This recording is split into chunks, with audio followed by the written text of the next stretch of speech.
السلام عليكم ورحمة الله وبركاته. ازيكم حبايبي؟ عاملين ايه؟ يا رب جميعا تكونوا بألف خير. فيديو جديد و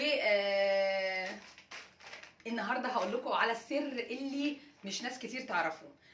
الفيديو النهارده حلو قوي ان شاء الله، متأكدة ان هيعجب ستات كتير قوي قوي قوي بيحبوا دايما ريحة البيت عندهم حلوة وجميلة وفلة كده وشمعة ومنورة. بصوا بقى كيس القطن ده، هتقولي لي يا ميرو ريحه البيت تبقى حلوه بكيس القطن؟ اه والله العظيم هقول لكم على وصفه اختراع وانا معتمداها من زمان جدا. بصي في الفيديو ده ان شاء الله هتطلعي مستفيده لدرجه ان كل اللي هتدخل بيتك هتقول لك ايه الريحه اللي انت مميزه بيها دي، هي ايه ريحه النظافه دي، ايه سر ثبات الروايح الحلوه اللي في شقتك واللي في الغرف عندك دي. عايزه بيتك نظيف دايما، ريحته حلوه متعطره، ليه ريحه مميزه انت مميزه بيها، ريحته زي الفنادق. تابعي الفيديو ده. يلا هنلف الكاميرا ونشوف الوصفه عباره عن ايه. يلا نقول بسم الله. ووصفتنا ان احنا معانا كيس قطن اهو، كيس قطن. انا ما استغناش عن القطن في البيت ابدا ابدا ابدا. هتجيبي كيس قطن، طبق فاضي، وهتعملي لي كور من القطن ده اهو.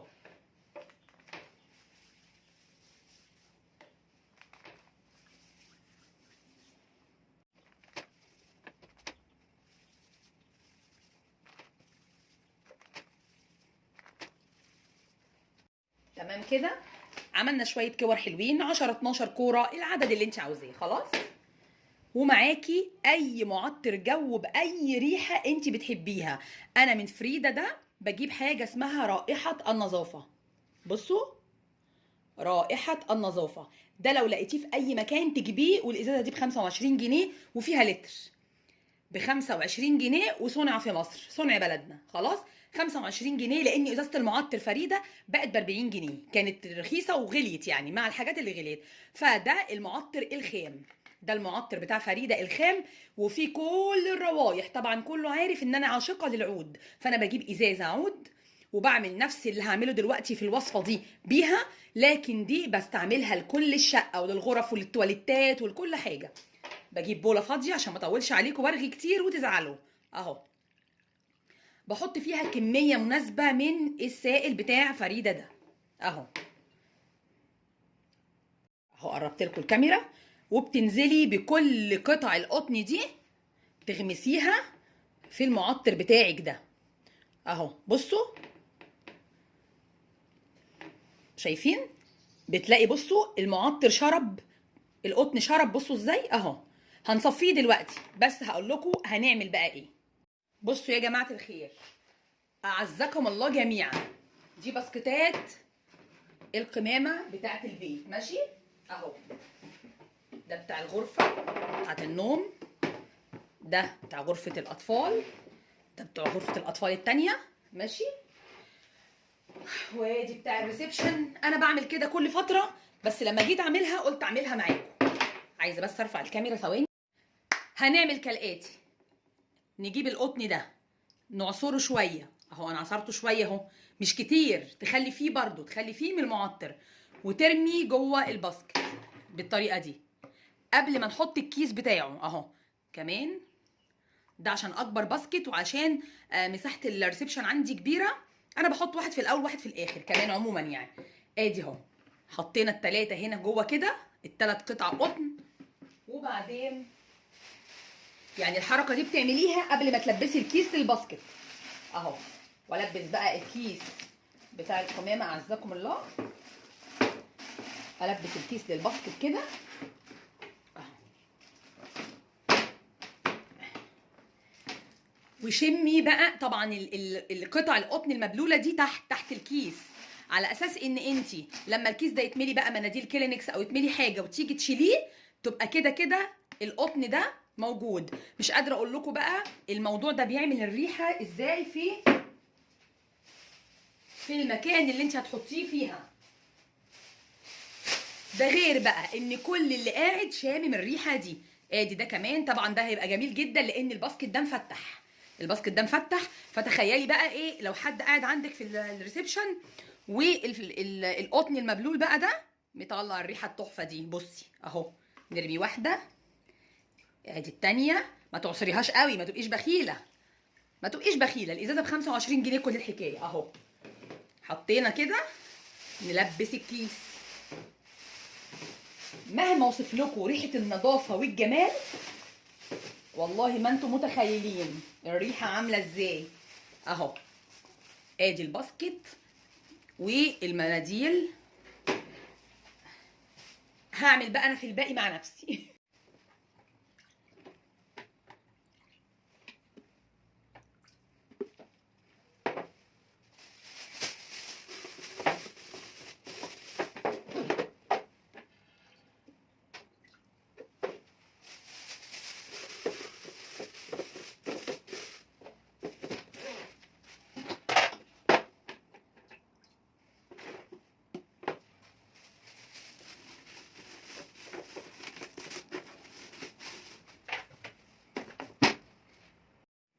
اهو هروح احط بقى البسكوتات كلها كل واحد في مكانه، واقول لكم بعمل ايه كمان بنفس القطن ده.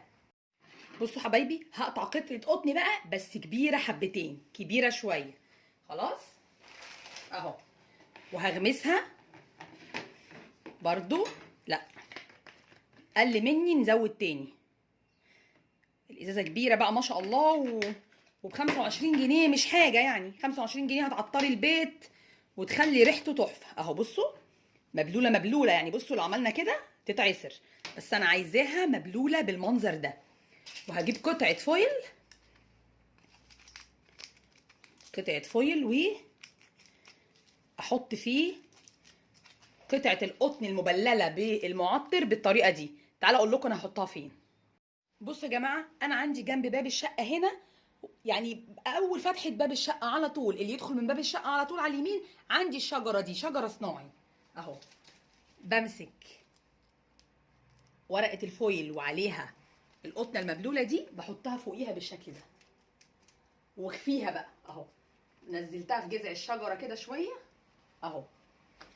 مستحيل حد يلاحظها، ولا مستحيل حد يشوفها خالص. وحتى لو حد لاحظها، شكلها عادي، شكلها ما فيهوش اي حاجه. بس اول ما حد هيدخل عندك من باب الشقه، لاول وهله ريحه خرافيه. تعالوا نشوف بنحطها فين كمان.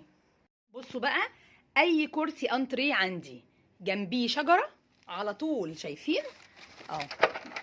ده الزلط اللي بيبقى ايه.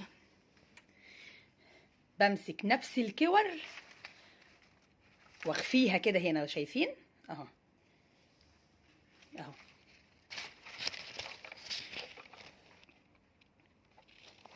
وهي كده مليانه ومنديه اهو. بصوا بحطها كده، اصبح اللي قاعد على طول شامم الريحه الحلوه دي. قيسي على كده بقى، قيسي على كده اي مكان في البيت عايزه تعطريه.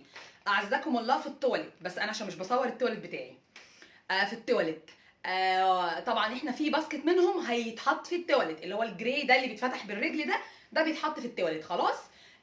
بتبقى ريحه وطبعا هو بيتحط جنب قاعده التواليت بالظبط. عايزه تعملي كده في الزرع اللي في التواليت، تبرمي برده كده، تكوري وتبلي من اي معطر بقى انت بتحبيه، بريحه اي حاجه انت بتحبيها. في ناس دايما بتحب ريحه الفل في البيت، في ناس بتحب ريحه الزيوت التقيله.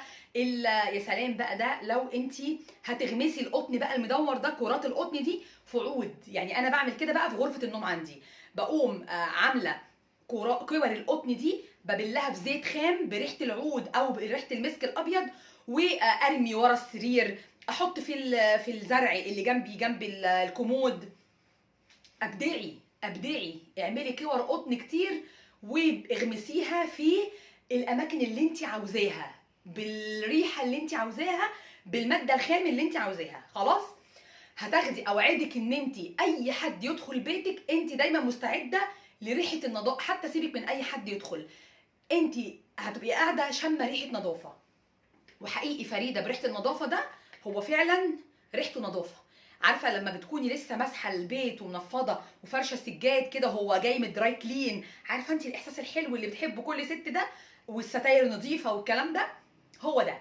انت الريحه دي طول ما انت قاعده شماها، فانت دايما حاسه ان بيتك نظيف، دايما حاسه ان ريحه بيتك حلوه. طبعا مع التفتيح. ما بقولكيش عطري او يعني خلي ريحه بيتك حلوه وقفلي، لا طبعا لازم الصبح بنهوي مش اقل من ساعه ساعتين الصبح، تهوي وتجددي كده الهواء الجميل وتدخلي الطاقه الايجابيه بتاعه النسيم الصبح الحلو كده. ربنا يحلي ايامكم. ما تنسوش لو الوصفه عجبتكم والفيديو عجبكم ادعموا الفيديو بلايك، واللي لسه ما اشتركش في قناتي اشترك وينورني، واقول لكم السلام عليكم ورحمه الله وبركاته. اشوفكم في فيديو جديد كالعاده حلو مفيد. سلام عليكم، باي باي.